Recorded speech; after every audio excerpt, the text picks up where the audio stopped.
See video on korduvalt eetris olnud teemakäsitluses, miks tassiti seapõrsast kõrvu pidi ning lasti koertal pureda. Mees, kes uluki lõpuks surmas ning videolõigus loomale jooki kõrva kallab, on Kihelkonna valla abivallavanem Tormis Lepik, kellega uudistetoimetus telefoni teel ühendust võttis. Jahil toimunud mees väärkäitumiseks ei pea, teda häirib hoopis rohkem video interneti üles panemine. Ma üritasin soomlastele seletada, millised kombed on meil, aga see, et samal ajal filmitakse, seda ma ei teadnud. Et üles on riputanud selle mitte jahimehed, vaid seda soomlaste jahti vahendav firma. Et mina ütlen, see on nende suht. Ometi võib üks võimalik seaduse rikkumine just tänu filmimisele karistatud saada.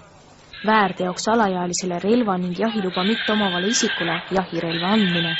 Tütarlaps oli selle sama jahimehe tütar, kelle kätte isa andis tühja püssi. Tegu oli 11-aastasega.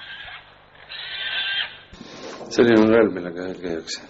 Tegemist on intraotsi jahirelvaga, mis on varustatud optilise sihikuga.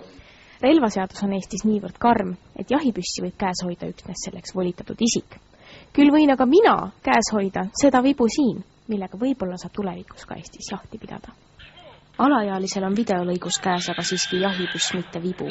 Ning relvaseadus sätestab, et hoiule andmine teisele isikule vormistatakse üleandmise vastuvõtmise aktiga, mis koostatakse 3 eksemplaris, millest esimene saadetakse politseiprefektuurile säilitamiseks relvatoimikus, teine jääb hoiuleandjale ja 3. hoiule võtjale. Seetõttu võtab Eesti Jahimeeste Seltsi juht Andres Lillemäe keerulise seaduse lihtsalt kokku, öeldes, et jahirelva koht ühe 11-aastase tüdruku käes küll ei ole.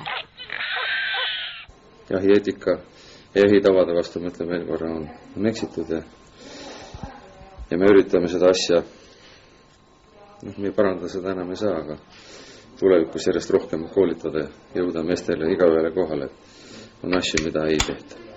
Lillemäe möönab samas, et püssi käest andmine on mõistetav vaid olukorras, kus valida on relvavalvete jätmise ning alaealisele ulatamise vahel. Ja siin on see vahekord, et mis oleks siis parem? Kui nüüd üldsuse arvamusel lüüakse üks mees risti, võib-olla teised jahimehed õpivad sellest ja teevad omad järeldused. Jahi tuleb olla viisakas, korrektne, kaine ja loomadele ei tohi tekitada tarbetuid üleelamisi. Andres Lillemäe hoiatab üldistamise eest ning loodab, et üks kahetsusväärne juhtum ei pane inimesi unustama asjaolu, et jahimehed ulukite arvukust ning ühtlasi nende maanteele jooksmisest põhjustatud liiklusõnnetuste arvu kontrolli all hoiavad.